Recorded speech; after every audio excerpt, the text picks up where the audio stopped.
السلام عليكم ورحمة الله وبركاته. أهلا بكم جميعا في قناتنا. اليوم حابب نتكلم عن موضوع مهم جدا يؤثر على حياتنا اليومية، وهو كيفية السيطرة على الأفكار السلبية والتحكم في العقل. كلنا بنمر بلحظات صعبة ونواجه أفكار سلبية، وده شيء طبيعي. لكن المشكلة الحقيقية مش في وجود هذه الأفكار، المشكلة في إننا نسمح لها تسيطر علينا وتأثر على حياتنا. تعالوا نتعرف على خطوات عملية تساعدنا نتحكم في أفكارنا السلبية. أول حاجة لازم نفهمها إن عقلنا زي العضلة، كل ما نتدرب عليه ونوجهه للإيجابية كل ما يقوى ويتحسن أداؤه. الخطوة الأولى هي الوعي. لازم نكون واعيين بأفكارنا السلبية ونعترف بوجودها. مش معنى كده إننا نستسلم ليها، لكن نفهم إنها موجودة عشان نقدر نتعامل معاها. النقطة المهمة التانية هي إننا نفحص هذه الأفكار. لما تيجي فكرة سلبية اسأل نفسك، هل دي حقيقة ولا مجرد افتراض؟ هل في دليل يثبت صحة الفكرة دي؟ غالبا هتلاقي إن معظم أفكارنا السلبية مبنية على افتراضات مش حقائق. من الأدوات القوية اللي ممكن نستخدمها هي إعادة الصياغة. يعني بدل ما نقول أنا فاشل في كل حاجة، نقول أنا بتعلم من أخطائي وبحاول أتحسن. الكلمات اللي بنستخدمها بتأثر بشكل كبير على طريقة تفكيرنا. تعالوا نتعرف على خطوات عملية تساعدنا نتحكم في أفكارنا السلبية. أول حاجة لازم نفهمها إن عقلنا زي العضلة، كل ما نتدرب عليه ونوجهه للإيجابية كل ما يقوى ويتحسن أداؤه. كمان مهم جدا نركز على اللحظة الحالية. كتير منا بيقلق من المستقبل أو يندم على الماضي، لكن الحقيقة إن الوقت الوحيد اللي نقدر نتحكم فيه هو الحاضر. التأمل والتنفس العميق من الأدوات المهمة اللي بتساعدنا نرجع للحظة الحالية. من الأدوات المفيدة كمان إنك تعمل وقت للقلق. كمان مهم جدا نركز على اللحظة الحالية.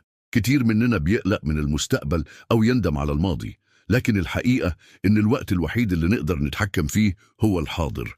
التأمل والتنفس العميق من الأدوات المهمة اللي بتساعدنا نرجع للحظة الحالية. المشي لمدة 30 دقيقة يومياً أو ممارسة أي رياضة بتحبها بيساعد في إفراز هرمونات السعادة وتحسين المزاج.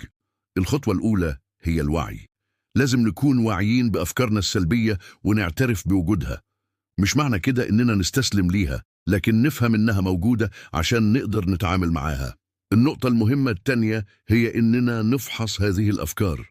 لما تيجي فكرة سلبية اسأل نفسك، هل دي حقيقة ولا مجرد افتراض؟ هل في دليل يثبت صحة الفكرة دي؟ غالبا هتلاقي إن معظم أفكارنا السلبية مبنية على افتراضات مش حقائق. السلام عليكم ورحمة الله وبركاته. أهلا بكم جميعا في قناتنا. اليوم حابب نتكلم عن موضوع مهم جدا يؤثر على حياتنا اليومية، وهو كيفية السيطرة على الأفكار السلبية والتحكم في العقل. كلنا بنمر بلحظات صعبة ونواجه أفكار سلبية، وده شيء طبيعي. لكن المشكلة الحقيقية مش في وجود هذه الأفكار، المشكلة في إننا نسمح لها تسيطر علينا وتأثر على حياتنا.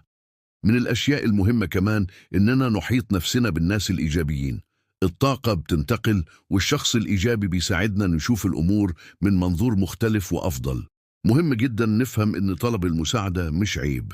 لو حسيت إن الأفكار السلبية بتسيطر عليك بشكل كبير، ما تترددش تتكلم مع متخصص.